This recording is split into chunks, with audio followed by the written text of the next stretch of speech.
નમસ્કાર, મંતવ્ય ન્યૂઝમાં આપનું સ્વાગત છે। ઇન્ડિયા એટ 9 સાથે હું છું હિનલ। સમાચારની શરૂઆત કરીએ। પ્રધાનમંત્રી નરેન્દ્ર મોદી ગુરુવારે ઓડિશાના પ્રવાસી પહોંચ્યા। ભારતીય પ્રવાસીઓ માટે ખાસ પ્રવાસી ટ્રેનનું ખાતમુહૂર્ત કર્યું। ભુવનેશ્વરમાં 18મા પ્રવાસી ભારતીય દિવસ સંમેલનના ઉદ્ઘાટન સમારોહમાં તેઓ પહોંચ્યા હતા। આ પ્રસંગે ઓડિશાના મુખ્યમંત્રી મોહન ચરણ માંઝી પણ હાજર રહ્યા હતા, જ્યાં પીએમ મોદીએ 18મા પ્રવાસી ભારતીય દિવસ સંમેલનનું ઉદ્ઘાટન કર્યું હતું। આ સાથે જ ભારતીય પ્રવાસીઓ માટેની ખાસ પ્રવાસી ટ્રેન પ્રવાસી ભારતીય એક્સપ્રેસને આજે ભુવનેશ્વરમાં પ્રધાનમંત્રી મોદીએ લીલી ઝંડી આપી છે। એટલું જ નહીં, વડાપ્રધાન નરેન્દ્ર મોદીએ 18મા પ્રવાસી ભારતીય દિવસ સંમેલનમાં જે પ્રદર્શનનું આયોજન કરવામાં આવ્યું હતું તેનું પણ ઉદ્ઘાટન કર્યું હતું। 18મા પ્રવાસી ભારતીય દિવસ સંમેલનના ઉદ્ઘાટન સમારોહને સંબોધતા પીએમ મોદીએ કહ્યું કે આ જીવંત ઉત્સવોનો સમય છે।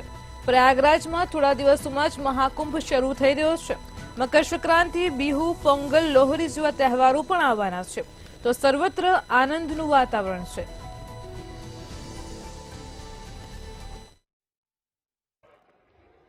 साथियों, आज का भारत विकास भी और विरासत भी इस मंत्र पर चल रहा है।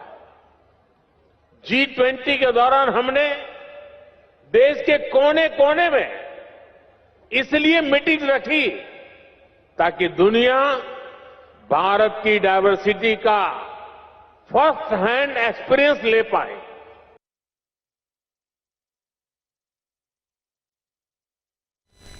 દિલ્હીના પૂર્વ મુખ્યમંત્રી અને આમ આદમી પાર્ટીના સંયોજક અરવિંદ કેજરીવાલે વડાપ્રધાન નરેન્દ્ર મોદીને પત્ર લખ્યો છે।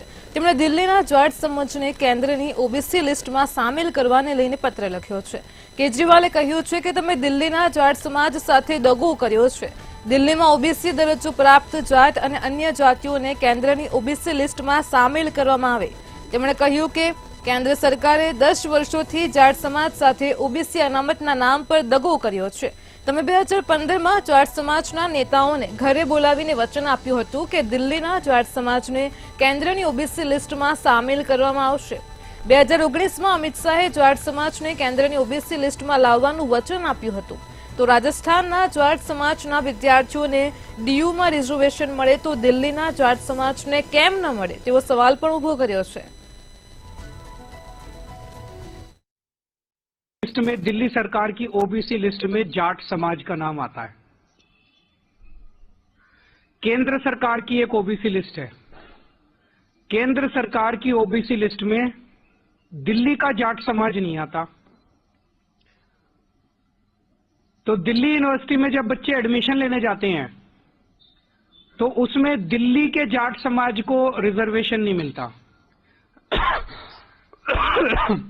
दिल्ली यूनिवर्सिटी के कॉलेज में जाते हैं तो दिल्ली के जाट समाज को रिजर्वेशन मिलता है। केंद्र सरकार के किसी भी कॉलेज में या यूनिवर्सिटी में जाते हैं या केंद्र सरकार की किसी भी संस्था जैसे दिल्ली पुलिस हो गई, डीडी हो गई, उसमें नौकरी लेने जाते हैं तो दिल्ली के जाट समाज को उसमें रिजर्वेशन नहीं मिलता। बड़ी इंटरेस्टिंग बात यह है कि राजस्थान का जो जाट समाज है उनका नाम केंद्र की ओबीसी लिस्ट में है। મહાકુંભ 2025ને હવે ગણતરીના જ દિવસો બાકી રહ્યા છે, ત્યારે પ્રયાગરાજમાં મહાકુંભ મેળાને સગર્ભે કરવામાં આવેલી સુવિધાઓને લઈને યોગી આદિત્યનાથ પ્રયાગરાજના 2 દિવસના પ્રવાસે છે। ત્યારે આજે મુખ્યમંત્રી સંગમ ઘાટ પહોંચ્યા હતા, જ્યાં મહાકુંભ મેળા 2025ની તૈયારીઓનું નિરીક્ષણ કર્યું હતું। પ્રયાગરાજમાં ક્રૂઝ પર સવાર થઈને તેમણે સંગમ વિસ્તારમાં તૈયારીઓનો સ્ટોક લીધો। આ સાથે જ તેમણે 13 અખાડાઓના સંતો અને મુનિઓને પણ મળ્યા, તો રાત્રે સંતો સાથે યોગીએ ડિનર પણ કર્યું। સીએમ યોગી આવતીકાલે પણ મહાકુંભ વિસ્તારમાં જ રહેશે। આ પહેલા યોગીએ 1 જાન્યુઆરીએ મહાકુંભ મેળાના વિસ્તારનું નિરીક્ષણ કર્યું હતું। અધિકારીઓને અલ્ટિમેટમ આપવામાં આવ્યું હતું કે મહાકુંભને લગતા તમામ પ્રોજેક્ટ જલ્દી પૂરા કરવામાં આવે। આજે સીએમ યોગીએ અરેલ બાજુથી બોટ દ્વારા સંગમ વિસ્તારની મુલાકાત લીધી। સ્વતંત્ર દેવસિંહ અને નંદગોપાલ નંદી પણ તેમની સાથે હતા।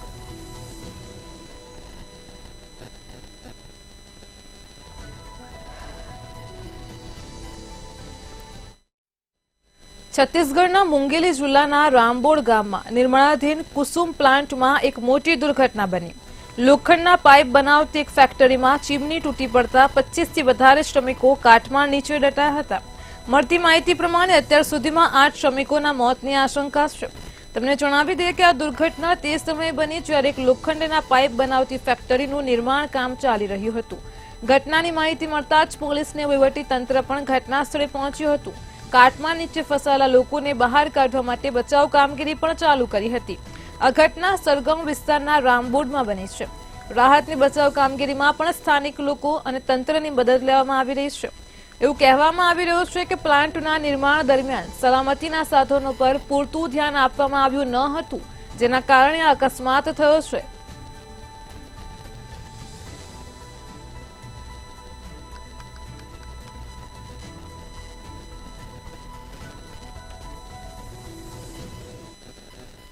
મહારાષ્ટ્રના બુલધાણા શહેરમાં એક વિચિત્ર બીમારી ફેલાઈ રહી છે. અહીંના 3 ગામમાં છેલ્લા 3 દિવસમાં 60 લોકોને અચાનક ટાલ પડી ગઈ છે. તો શહેરના સેગાંવ તહસીલના બોડગાંવ, કાલવડ અને હિંગણા ગામમાં બાળકોથી લઈને વૃદ્ધો સુધીના દરેકના વાળ ખરવા લાગ્યા છે, જેના કારણે દરેક વ્યક્તિને ટાલ પડી રહી છે. મહિલાઓ પણ તેનો શિકાર બની રહી છે. આ રોગ આનુવંશિક છે કે કેમ તે જાણવા માટે પણ આરોગ્ય વિભાગની ટીમે આ ગામોમાં જઈને સર્વે પૂર્ણ કર્યો છે. પાણીના સેમ્પલ પણ લેવામાં આવ્યા છે. સ્ત્રીઓ પણ આ રોગથી સૌથી વધુ પીડાય છે. મોટાભાગના દર્દીઓ ખાનગી હોસ્પિટલમાં સારવાર લેવા માટે પહોંચ્યા છે. આ એકાએક રોગચાળો ફેલાતા આરોગ્ય વિભાગ પણ આશ્ચર્યચકિત થયો છે. તહસીલ આરોગ્ય અધિકારી ડોક્ટર દીપાલી માલોડકરે આ અંગેની માહિતી જિલ્લા આરોગ્ય અધિકારી અને અન્ય વહીવટી તંત્રને આપી છે. આ રોગનો વહેલી તકે ઇલાજ શોધવા માટે ગ્રામજનોએ માંગ કરી છે.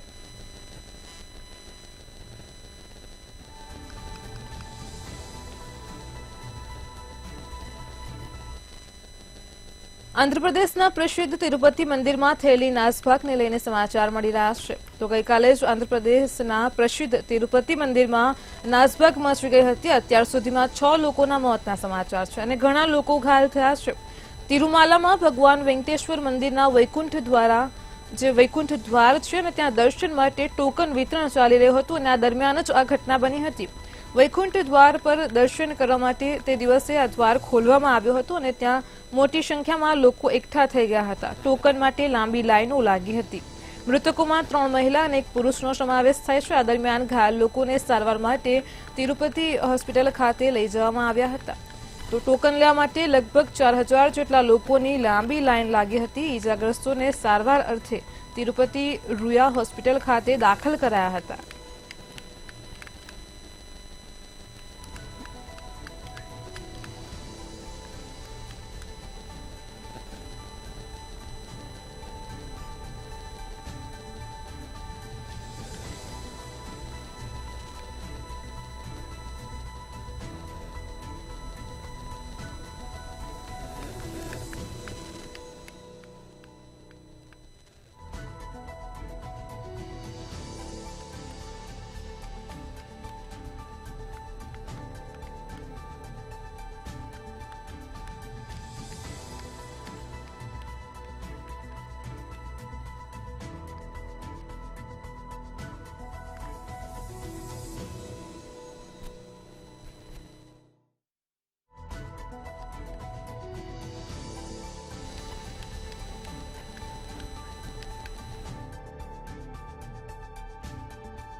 જમ્મુ કાશ્મીર અને હિમાચલ પ્રદેશના પહાડી રાજ્યોમાં હિમવર્ષાના કારણે મેદાની વિસ્તારોમાં ઠંડી વધી છે. દેશના 15 રાજ્યોમાં ધુમ્મસનું એલર્ટ જાહેર કરવામાં આવ્યું છે. આગામી 2 દિવસમાં ઉત્તર પ્રદેશ, રાજસ્થાન અને બિહારમાં વરસાદની સંભાવના વ્યક્ત કરાઈ છે. 12 જાન્યુઆરીથી જયપુર, બિકાનેર સહિત 4 જિલ્લાઓમાં ગાઢ ધુમ્મસ રહેશે તેવી પણ શક્યતા વ્યક્ત કરાઈ છે. તો જાન્યુઆરીમાં મધ્યપ્રદેશમાં ઠંડીમાં વધારો થયો છે અને આ વર્ષે જાન્યુઆરીમાં પણ ખાસ કરીને પહેલીવાર આટલી ઠંડી પડી રહી છે. તો રાજ્યના એકમાત્ર હિલ સ્ટેશન પંચમઢીમાં તાપમાનનો પારો 0.2 ડિગ્રીએ પહોંચી ગયો છે.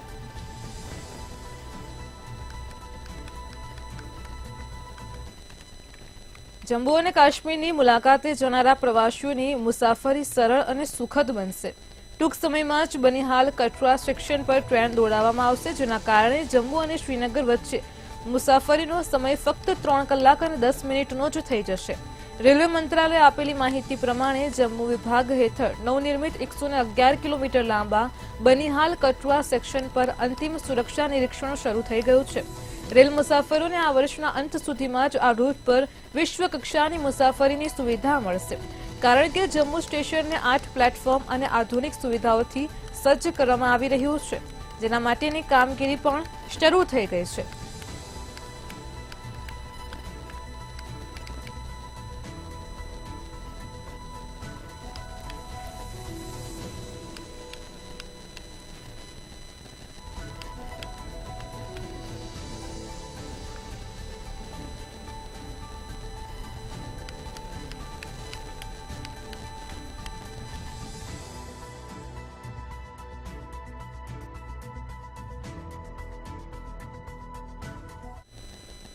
ફાઇટર જેટ્સના પ્રોડક્શનની ધીમી ગતિ અંગે આઈએફ ચીફ એપી સિંઘે ગંભીર ચિંતા દર્શાવી છે।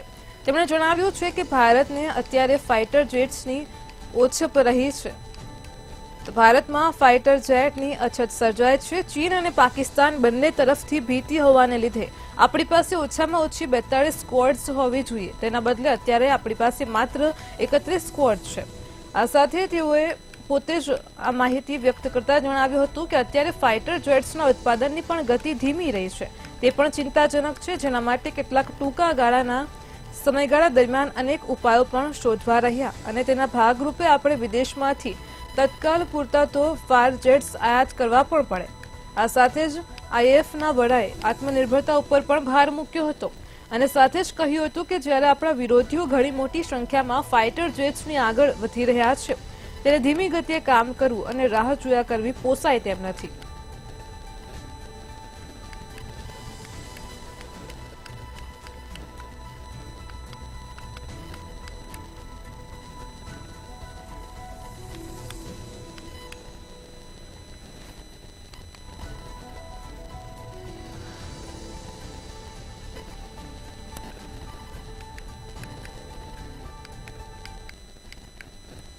કેન્દ્રીય માધ્યમિક શિક્ષણ બોર્ડ સીબીએસઈએ ડિસેમ્બર 2024માં આયોજિત કેન્દ્રીય શિક્ષક પાત્રતા પરીક્ષા સીટેટના પરિણામ આજે 9 જાન્યુઆરીના રોજ સત્તાવાર રીતે જાહેર કર્યા છે।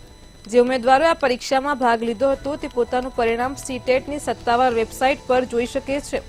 ઉલ્લેખનીય છે કે દર વર્ષે સીબીએસઈ સીટેટ પરીક્ષાનું આયોજન કરતી હોય છે, જેમાં લાખો ઉમેદવારો સામેલ થાય છે। જનરલ કેટેગરીના ઉમેદવારોએ પરીક્ષામાં સફળ થવા માટે ઓછામાં ઓછા 60% માર્ક્સ લાવવા જરૂરી છે, અર્થાત ઉમેદવારોએ કુલ 150 માર્ક્સમાંથી ઓછામાં ઓછા 90 માર્ક લાવવા પડે છે। એસસી, એસટી, ઓબીસી અને પીડબ્લ્યુટી સહિત અન્ય અનામત કેટેગરી માટે 55% માર્ક્સ જરૂરી છે।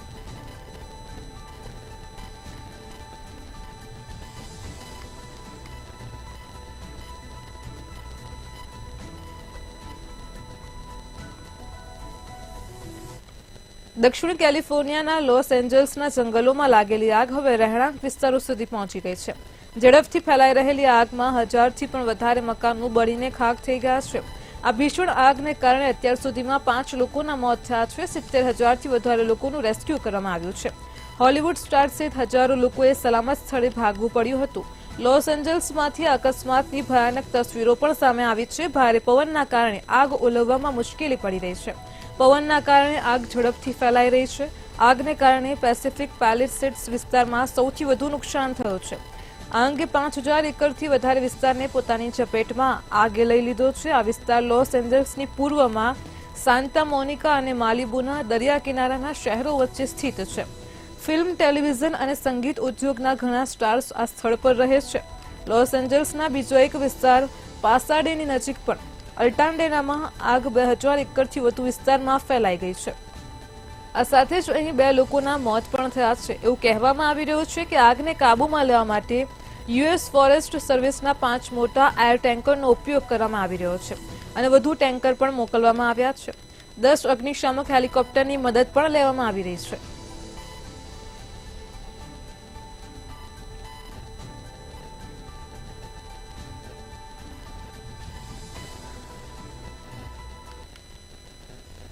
અમેરિકાના કેલિફોર્નિયાના જંગલોમાં ભીષણ આગ લાગી છે. આગે સમગ્ર જંગલને પોતાની ચપેટમાં લઈ લીધું છે. આગમાં અત્યાર સુધી 5 લોકોના મોત થયા છે. સાથે જ ઘણા લોકો ગંભીર રીતે ઈજાગ્રસ્ત પણ થયા છે. આગ ફેલાવાના કારણે અલગ અલગ જગ્યાએ 1000થી વધારે મકાનો પણ નાશ પામ્યા છે. તો શું છે વધુ વિગત જોઈએ અહેવાલમાં. કેલિફોર્નિયાના જંગલોમાં ભીષણ આગ, 5ના મોત.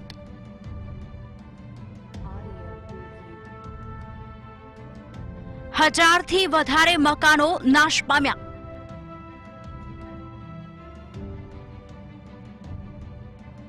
સિત્તેર હજાર લોકોનું સ્થળાંતરણ.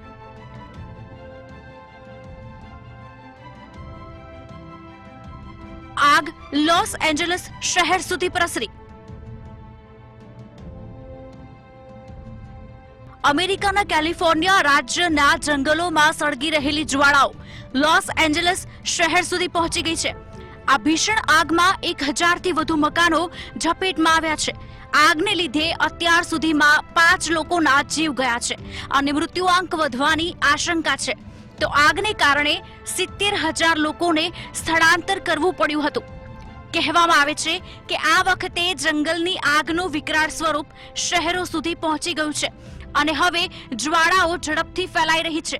લોસ એન્જલસમાંથી આ અકસ્માતની ભયાનક તસવીરો સામે આવી રહી છે, જેમાં આપણે જોઈ શકીએ છીએ કે આગમાં કેટલી મોટી ઇમારતો બળીને રાખ થઈ ગઈ હતી. કેલિફોર્નિયામાં જંગલની આગ સતત ફેલાઈ રહી છે. ડોનાલ્ડ ટ્રમ્પે આ ઘટના માટે રાષ્ટ્રપતિ જો બાઇડનને જવાબદાર ઠેરવ્યા છે. તેમણે કહ્યું કે આ સમયે દેશમાં આગ બુઝાવવા માટે પાણી નથી અને ફેમામાં પૈસા નથી. લોસ એન્જલસના આકાશમાં આગની જ્વાળાઓ અને ધુમાડો જોવા મળે છે. લોસ એન્જલસમાં આગ પહોંચવા પાછળ ભારે પવન કારણભૂત હોવાનું માનવામાં આવે છે. આગથી લોસ એન્જલસમાં ઘણું નુકસાન થયું છે. પેસિફિક પેલિસેડ્સમાં 5000 એકરથી વધુ જમીન બળીને ખાખ થઈ ગઈ છે અને હજારો લોકોને આગમાંથી સુરક્ષિત રીતે બહાર કાઢવામાં આવ્યા છે. આ વિસ્તારથી થોડીક જ દૂર ફિલ્મ, ટેલિવિઝન અને મ્યુઝિક ઇન્ડસ્ટ્રી સાથે સંકળાયેલા સ્ટાર્સના ઘર છે. લોસ એન્જલસ કાઉન્ટીમાં 2,50,000થી વધુ ઘરોમાં વીજળી કાપવામાં આવી છે. લોકોને સલામત સ્થળે ખસી જવા માટે કહેવાયું છે. લોકોને સલામત સ્થળે ખસેડવા માટે બચાવ ટીમો દિવસ રાત કામ કરી રહી છે. સ્થાનિક શાળાઓ, સામુદાયિક કેન્દ્રો અને અન્ય સલામત સ્થળોને ઇમરજન્સી શેલ્ટર તરીકે તૈયાર કરવામાં આવ્યા છે. ટ્રમ્પે કહ્યું કે કેલિફોર્નિયાની આ આગ દેશના ઇતિહાસમાં સૌથી મોંઘી આગ સાબિત થઈ શકે છે. બ્યુરો રિપોર્ટ, મંતવ્ય ન્યૂઝ.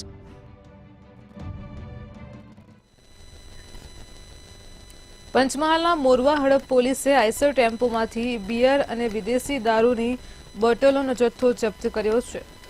પંચમહાલના મોરવા હડપ પાસે પોલીસે બિયર અને વિદેશી દારૂની 1956 બોટલ ઝડપી પાડી છે. બાતમીના આધારે પોલીસે ટેમ્પોમાંથી સમગ્ર મુદ્દામાલ જપ્ત કર્યો છે. ટેમ્પોમાં ચોરખાનું બનાવીને આ મુદ્દામાલ લઈ જવાતો હતો. પોલીસે બાતમીના આધારે તેને જપ્ત કર્યો છે. તો બાતમીના આધારે જ પોલીસે સમગ્ર મુદ્દામાલ ચોરખાનામાંથી જપ્ત કર્યો છે. સાથે જ એક શખ્સની પણ ધરપકડ કરી છે.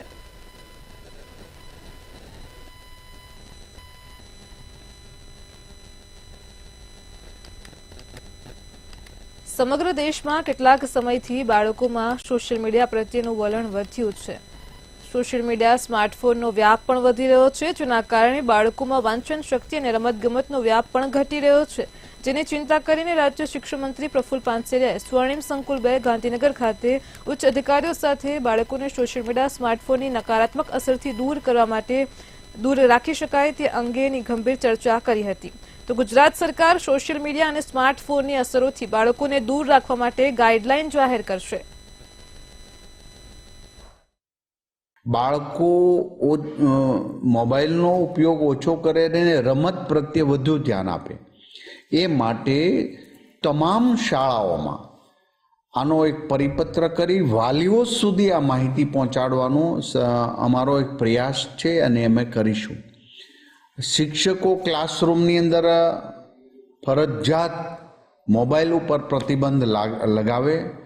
પ્રાથમિક શાળાની અંદર કોઈ પણ બાળક મોબાઈલ લઈને નહીં જઈ શકે એનો પરિપત્ર છે, એનું કડક અમલીકરણ કરીશું. રાજકોટમાં પનીરની ફેક્ટરી ઉપર એસઓજી દ્વારા દરોડા પાડવામાં આવ્યા હતા. શહેરના શીતલ પાર્ક વિસ્તારમાં એસઓજીએ દરોડા પાડ્યા હતા. આ દરોડા દરમિયાન 800 કિલો શંકાસ્પદ પનીરનો જથ્થો સીલ કરવામાં આવ્યો છે. પનીર નકલી છે કે ભેળસેળ યુક્ત છે તેને લઈને પણ તપાસ શરૂ કરાઈ છે. એસઓજીના અચાનક દરોડાને પગલે શહેરના વેપારીઓમાં ફફડાટ ફેલાયો છે.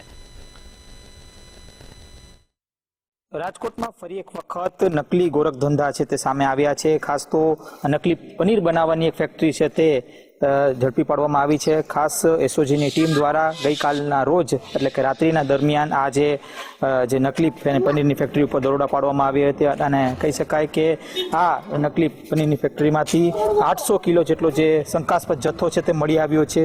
ચોક્કસપણે આની હાલ અત્યારે જે તપાસ છે તે કરવામાં આવી રહી છે. આ સાથે કહી શકાય કે આવી અનેક જગ્યાઓ છે ત્યાં પણ આ જ પ્રકારની જે કાર્યવાહી છે તે થશે. ખાસ આ જે પનીરની જે ફેક્ટરી છે તે રાજકોટની નામાંકિત હોટલમાં પણ પનીર મોકલતી હતી, આવી પ્રાથમિક વિગતો મળી રહી છે. એક બાજુ આ પનીરની ફેક્ટરીની બહાર પીવીસી ફર્નિચર નું જે બોર્ડ છે તે લગાડવામાં આવ્યું છે, ત્યારે બીજી બાજુ અહીં પનીર ક્યાંક ને ક્યાંક મેન્યુફેક્ચર થતું હતું. આવી વિગતો મળતા જે એસઓજીની જે ટીમ છે તે સ્થળ ઉપર પહોંચી હતી. આ વિસ્તારનું નામ છે શાસ્ત્રીનગર વિસ્તાર, એટલે કે શીતલ પાર્ક પાસે આવેલું આ શાસ્ત્રીનગર વિસ્તારમાં લાંબા સમયથી આ ગોરખ ધંધા ચાલતા હતા અને આના જ કારણે ક્યાંક ને ક્યાંક આ ઓપરેશન છે તે કરવામાં આવ્યું હતું. એસઓજી દ્વારા આ તમામે તમામ જે પનીરનો જથ્થો છે તે કબજે કરવામાં આવ્યો અને તેને ટેસ્ટિંગ કરવા માટે મોકલવામાં આવ્યું. આ શંકાસ્પદ જથ્થો કઈ રીતે લોકોને હાનિ પહોંચાડે તેની ક્યાંક ને ક્યાંક તપાસ હાલ શરૂ કરવામાં આવી છે. ચોક્કસથી હવે ટૂંક જ સમયમાં રાજકોટ એસઓજી દ્વારા આને જ લઈને પ્રેસ કોન્ફરન્સ કરવામાં આવશે. કેમેરા પર્સન લલિત વ્યાસ સાથે ધ્રુવ કુંડેલ, રાજકોટ. સુરેન્દ્રનગરમાં પોન્ઝી સ્કીમના નામે 69 લાખની છેતરપિંડીનો મામલો સામે આવ્યો છે.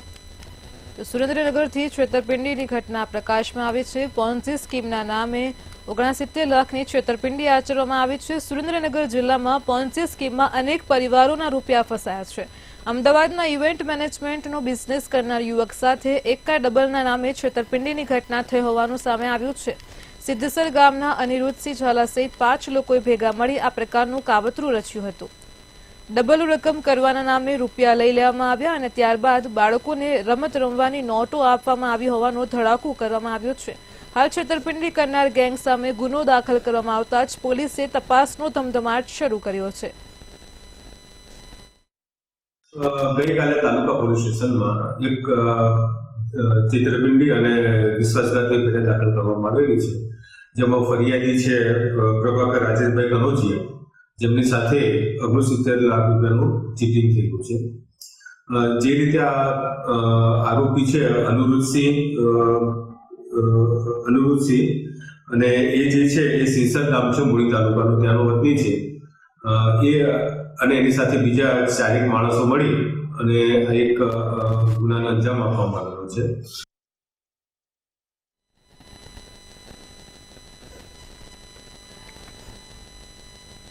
ગાંધીનગર ફરી એકવાર ઉમેદવારોની છાવણી બન્યું છે. ધોરણ 1 થી 5 વિદ્યા સહાયક જગ્યાને વધારો કરવાની માંગ સાથે ઉમેદવારો આંદોલન કરવા માટે ઉતર્યા છે. સરકારમાં અનેક વખત રજૂઆતો પણ કરવામાં આવી છે, પરંતુ તેમની માંગણીઓને અત્યાર સુધી ધ્યાને લેવામાં નથી આવી. ગાંધીનગરના વિદ્યા સમીક્ષા કેન્દ્ર ખાતે ઉમેદવારો દેખાવ કરીને વિરોધ નોંધાવ્યો હતો. ત્યારે પોલીસે ઉમેદવારોની અટકાયત કરવાનો પણ પ્રયાસ કર્યો હતો, તેમજ ઉમેદવારો અને પોલીસ વચ્ચે ઘર્ષણના દ્રશ્યો પણ સર્જાયા હતા તથા સમજાવટ બાદ ઉમેદવારો રોડ પર બેસ્યા હતા. કે ધોરણ 1 થી 5 જે પાયાનું શિક્ષણ છે એમાં હાલ આરટીઆઈની માહિતી મુજબ 17,000 જેવી જગ્યા ખાલી છે અને બીજા 1799 શિક્ષકો 2 મહિના પહેલા જ રિટાયર થયેલા છે. એટલે કે ધોરણ 1 થી 5માં 18,000 કરતાં પણ વધારે જગ્યા ખાલી છે અને જે પાયાનું શિક્ષણ હોય એટલે કે ધોરણ 1 થી 5 પાયાનું શિક્ષણ છે એમાં જો આટલી જગ્યા ખાલી હોય અને સામે ઉમેદવારો ટેટ 1 પાસ ઉમેદવારો પણ છે તો કેમ આવી ઓછી ભરતી કરે છે. સાબરકાંઠાના પ્રાતિજમાં એચએમપીવી વાયરસનો પ્રથમ કેસ નોંધાયો હતો. બેબી કેર હોસ્પિટલમાં દાખલ 7 વર્ષના બાળકનું સેમ્પલ લઈ ખાનગી લેબમાં મોકલી આપવામાં આવ્યું છે. ત્યારે બાળકનો રિપોર્ટ પોઝિટિવ આવ્યો હતો, જે બાદ પ્રાતિજ તાલુકાના ગામમાં આરોગ્ય વિભાગની 4 ટીમો પહોંચી હતી અને સર્વેની કામગીરી હાથ ધરી હતી. શરદી ઉધરસ હોય તો તાત્કાલિક સરકારી દવાખાનાનો સંપર્ક કરવા જિલ્લા આરોગ્ય વિભાગના અધિકારીઓએ જણાવ્યું છે. આ ઉપરાંત જે આપણી મેડિકલ કોલેજ છે એમાં પણ વેન્ટિલેટર સાથે બેડની સુવિધાની તૈયારી કરવામાં આવી છે અને જિલ્લાના તમામ આરોગ્ય સંસ્થાઓના મેડિકલ ઓફિસર્સને પણ આ બાબતે આવા કોઈ શંકાસ્પદ કેસ મળે તેની તાત્કાલિક સારવાર કરવાની અને જે આઈસી કરવાની થાય લોકોમાં જાગૃતિ માટે કે આમાં ગભરાવાની જરૂર નથી અને શરદી અને ઉધરસ થઈ હોય તો તાત્કાલિક ડૉક્ટરનો સંપર્ક કરવાનો થાય, મોઢા પર રૂમાલ રાખવાનો થાય, હાથ ધોવાની વાત છે, તમામ તકેદારીઓ રાખવા માટે પણ જનજાગૃતિ. અરવલ્લીના બાયડ પંથકમાં નકલી એએસઆઈ બનીને પોલીસમાં નોકરી આપવાના બહાને ₹13 લાખથી વધુની પણ ઠગાઈ આચરવામાં આવી છે. તો બાયડના આંબલિયારા ગામે રહેતો નિમેશ ચૌહાણ નામના શખ્સે નકલી એએસઆઈની ઓળખ આપી બાયડ પંથકના 6 યુવાનોને પોલીસમાં નોકરી અપાવવાના નામે ઠગાઈ આચરી છે. પોલીસે નકલી એએસઆઈની ઓળખ આપનાર અને તેના પિતા પીએસઆઈની ઓળખ આપનાર અશોક ચૌહાણની અટકાયત કરી છે, પરંતુ આરોપીઓને જામીન મળી જતા ફરિયાદીએ સવાલો ઉઠાવ્યા છે. તે મારા ઘરે આવી એસઆઈની વર્દીમાં હતો અને તેમજ એને એકેડમીની વાત કરેલી. વિવેકાનંદ એકેડમીનો અમારી ચાલે છે, તેમજ તમારે એડમિશન લેવું હોય તો થઈ જશે, તેમજ રહેવાની સગવડ, રહેવાની જમવાની સગવડ તેમજ લેખિતની પરીક્ષા તમામની તૈયારી થઈ જશે અને નોકરી ન લાગે ત્યાં સુધી 5 લાખ ભરવાનું રહેશે, જેમાં એડમિશન ફી 1 લાખ માંગેલી તેમજ આઈ કાર્ડ બનાવવા માટે પણ ધીરે ધીરે પેમેન્ટ માંગતો હતો. મારા 1,60,000 તેમજ મારા ટોટલ ભાઈબંધો 6 ભાઈબંધો થઈને 13,50,000ની ઠગાઈ કરી છે. મત્તા લઈ લીધેલી હતી, જે બાબતે ફરિયાદીએ બાયડ પોલીસને ફરિયાદ આપતા આરોપીની ધરપકડ કરેલી. બંને આરોપીની ધરપકડ કરી પોલીસ રિમાન્ડ માંગેલા. તેમજ તેઓની પાસેથી યામાહા મોટરસાઇકલ સ્પોર્ટ્સ બાઇક કિંમત ₹2 લાખનું તથા સોના ચાંદીના દાગીના જે આ પૈસામાંથી લોકોએ ખરીદ્યા હતા 1,98,000ના કુલ 3,98,000નો મુદ્દામાલ એની પાસેથી રિકવર કરેલો અને આરોપીઓને કોર્ટ કસ્ટડીમાં મોકલી આપવામાં આવેલા હતા. ઇન્ડિયા એટ 9માં હાલ આટલું જ. પડે પરની અપડેટ મેળવતા રહો માત્ર મંતવ્ય ન્યૂઝ પર. નમસ્કાર.